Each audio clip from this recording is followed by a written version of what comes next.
기본적으로 제가 아까 말씀드렸듯이 코 수술은 뼈대를 만들어주고 그 위에 피부를 덮어주는 그런 걸로 요약을 할 수 있거든요. 그래서 뼈대에 관한 건데, 뼈대를 만들려면은 우리가 뼈 조직이나 연골 조직이 필요한데, 뼈 조직은 이미 있는 걸로 단단해서 그것을 조작할 수는 없고, 이제 연골 조직을 쓰게 됩니다. 그 연골 조직은 우리가 비중격 연골, 아까 얘기했던 휘어진 부분에 어차피 치료 목적으로 제거해야 될 부분에 연골을 사용을 하던가, 아니면 귀에 있는 콩카 쪽의 연골, 콩카라고 하면 이렇게 Y 연골 형태가 있고 안쪽에 그 동그랗게 우리가 이어폰을 끼는 부분의 연골을 말합니다. 이때 이 귀연골을 채취해서 사용도 하는데, 이 귀연골을 채취할 때는 주의할 점이, 잘못 채취하면 귀 모양이 무너져 내리게 됩니다. 그래서 귀 형태를 잘 이해하는 분이 우리가 지지대가 되는 부분은 잘 보존을 하고 나머지 부분을 이제 귀에서 채취해서 사용을 하고, 근데 사실 이런 비중격하고 귀연골만으로 충분한 재료가 된다면 좋겠지만 거의 대부분 그것만으로는 부족하거든요. 그래서 우리가 사용하게 되는 것이 본인의 늑연골을 쓰는데, 이 본인의 늑연골을 사용하는 경우는 사실 여러 가지 제약점이 따릅니다. 왜냐하면 일단은 그것을 떼는데 상당히 위험도가 있거든요. 그래서 전신 마취를 하고 수술을 해야 됩니다. 왜냐하면 본인의 늑연골을 채취하다가 폐에 구멍이 나게 되면 기흉이라는 게 생겨요. 그래서 갑작스럽게 호흡이 곤란해지고 심각한 문제가 생길 수 있기 때문에 수면 마취나 부분 마취를 하다가는 잘못하면 큰 일이 생길 수 있습니다. 호흡을 못하는 일이 생길 수 있어서 전신 마취로 이제 수술을 해야 되고, 또 수술하고 나서 자기 늑연골을 직접 떼는 거는 상당히 통증을 유발하기 때문에 우리가 웬만한 수술에서는 동종 늑연골, 그러니까 다른 사람의 늑연골을 가지고 제품화해서 만든 것이 있습니다. 그것을 사용하게 되는데, 이 동종 늑연골에 대해서 좀 간단히 말씀드리면, 사실 사람과 사람은 거의 대부분 비슷한 단백질과 지방질, 구조물들로 생성이 되어 있는데, 각각 HLA 타입이 다른, 그러니까 각자가 조금씩의 다른 항원을 가진, 그러니까 특이점을 가진 부분들만 제거가 된다면 우리 몸의 구조는 모든 사람이 다 똑같다고 보시면 됩니다. 그래서 각자의 알러지나 그런 감수성을 유발하는 그런 물질들을 제거한 갈비 늑연골, 갈비뼈를 가지고 늑연골을 가지고 저희가 사용을 한다면 그것을 동종 늑연골이라고 하거든요. 우리가 시중에서는 그냥 기증 늑연골이라는 말을 쓰는데, 좀 듣기 좋게 또 편하게 얘기하기 위해서 기증 늑연골이라는 말을 쓰고 있는데, 우리가 그것을 사용한다고 하면 충분한 양의 뼈대를 얻을 수가 있습니다. 그래서 그런 것들을 적절히 잘 배합해서 구조물을 만들어주고 그 위에 피부를 늘려서 잘 덮어주면 훌륭한 모양이 나올 수가 있습니다.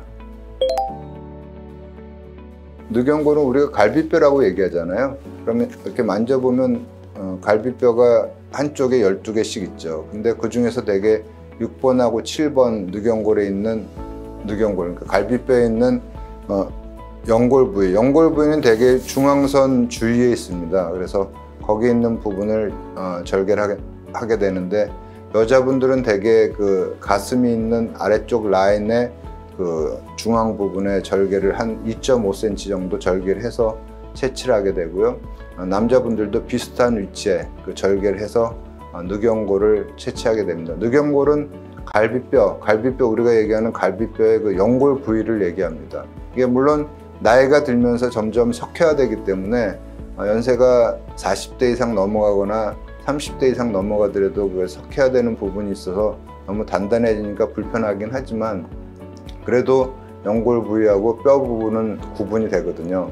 연골 부분은 우리가 연골을 채취할 때 이렇게 주사바늘로 찔러 보면 잘 들어갑니다. 근데 뼈는 잘 들어가지 않거든요.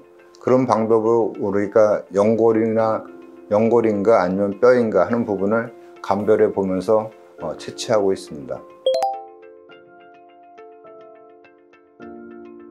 그러니까 코 안에서 비중격 연골, 아까 얘기했듯이 코 안에 있는 비중격 연골만으로도 충분하다고 하면 그걸로 다른 데를 손을 안 대고 할 수 있지만 우리가 그 비중격 연골의 크기가 사람들마다 얼굴이 다 다르듯이 큰 코를 가진 분들은 되게 그 비중격 연골이 크고 작은 코를 가진 분들은 비중격 연골이 작은데 되게 우리가 코가 작고 낮은 분들을 높이고 싶어 하려면 비중격 연골이 많이 필요한데 그런 분들은 오히려 적고 매부리 코가 심한 분들은 뼈를 깎아서 코를 좀 낮춰야 되는데 그런 분들은 오히려 비중격 연골이 많거든요.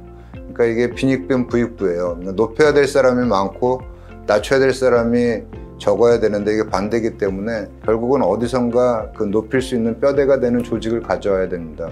우리가 지금 뭐 제가 그 연골에 대해서만 말씀드렸지만 우리가 동종 진피, 그러니까 우리 엉덩이 꼬리뼈 있는 데서 두꺼운 진피만을 채취해서 콧대를 높이기도 하거든요. 재수술에서 또 많이 사용하는 방법인데 뭐 그렇듯이 어딘가에서 그 재료가 되는, 그러니까 콧대를 높이기 위해서 아니면 이제 콧꽃을 예쁘게 하기 위해서 그 필요한 재료를 가져오는 것은 뭐 필수 요건이라고 하겠습니다.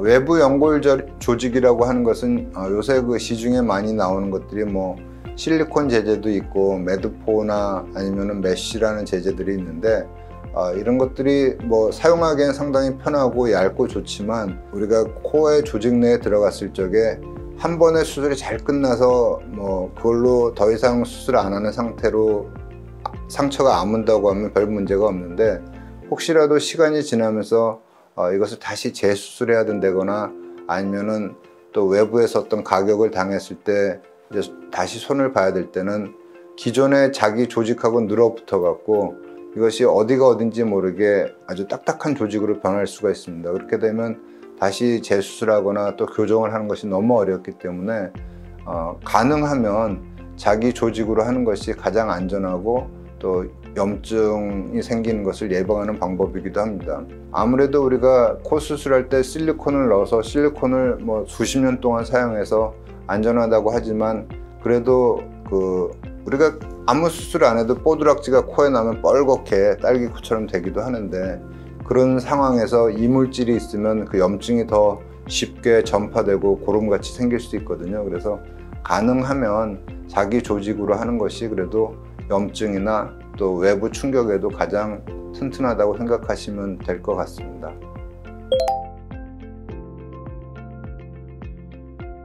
네, 코 성형술이 뭐 우리가 대부분 성형수술하면 눈, 코 성형술을 제일 편하게 쉽게 생각을 합니다. 그래서 쌍꺼풀 수술을 하고 또 이제 뭐 코 수술을 그 다음에 고려하는 경우가 대부분 많이 있죠. 특히 이제 사회 초년생으로 들어가기 위해서 준비하는 분들이 그런 수술들을 선택하게 되는데 제가 뭐 눈 성형이나 코 성형이나 뭐 어떤 성형수술도 마찬가지지만 첫 시작이 정말 중요합니다. 그래서 처음에 되게 환자분이 오시면 뭐 일단은 자연스럽게 해주세요.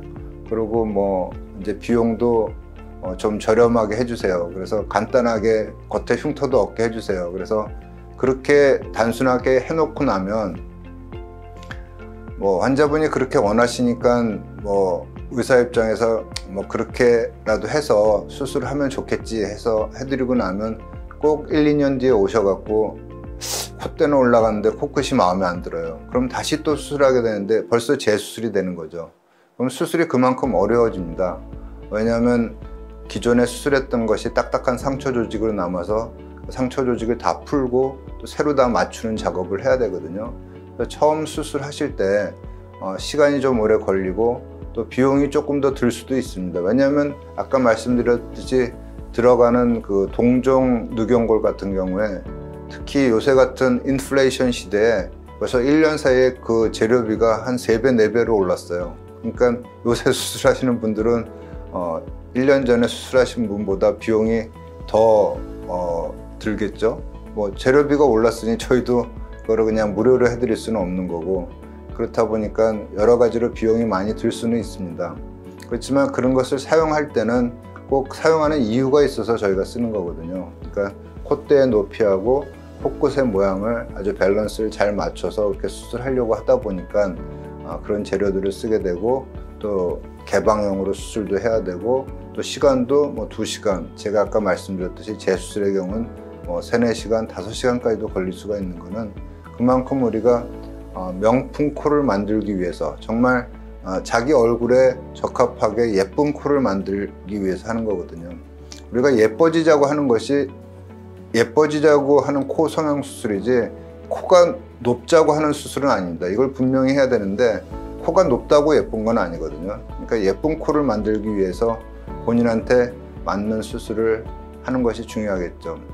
제가 항상 말씀드리는데 우리가 명품 백을 비유하자고 하면 뭐 여하튼 간에 환자들이나 모든 사람들의 그 욕망은 그 뭐 에르메스 백이나 샤넬 백을 원하죠. 그게 가격이 뭐 몇백만 원, 뭐 1000만 원이 넘어가기도 하는데 그 물론 특히 자기 몸의 일부를 이루고 있는 코를 수술하는 건데 그 명품 백 값은 좀 투척을 한다 생각하시고 하는 게 좋지 않을까, 저는 이렇게 말씀을 드립니다. 왜냐하면 자기 코잖아요. 그리고 평생 가지고 갈 명품인데 그거를 굳이 그냥 너무 비용 때문에 아니면 그냥 수술 후에 처치가 간단하게 끝나길 원하기 때문에 너무 가볍게 생각을 하신다면 또 시간이 지나면서 오히려 그에 따른 역효과가 나타나기 때문에 그런 선택은 잘 하시는 것이 정말 중요하다고 생각을 합니다.